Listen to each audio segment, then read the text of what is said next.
মূলত বলা হয় আমাদের দেশে ডায়া গাড়ি 32 দিয়া তৈরি, এটা 3600 দেওয়া যায়, 4000 দেওয়া যায় ইঞ্জিল।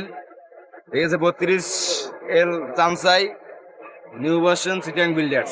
ডিজেল ইঞ্জিন যারা চলে, diesel engine, Canter 5 gear box দেওয়া, ইস্যুজি এলএফ ডিফেন্স দেওয়া, টাকা 716 দেওয়া, এমআরএফ টায়ার দেওয়া, অনেক মালামাল আছে। আপনারা হাসান মেশিন গাড়ি অফিসে আসেন, চয়েস করেন, বানান। আর গাড়ি অন্য অন্য জায়গায় যে টাইম নেয় তার চেয়ে আমরা বেশি অল্প সময় দিই। 12 দিনে আমরা এই গাড়ি কমপ্লিট করতে, গাড়ি কমপ্লিট করতে সর্বনিম্ন 20 দিন টাইম লাগে। এই গাড়ি আমরা 12 দিনে কমপ্লিট করছি।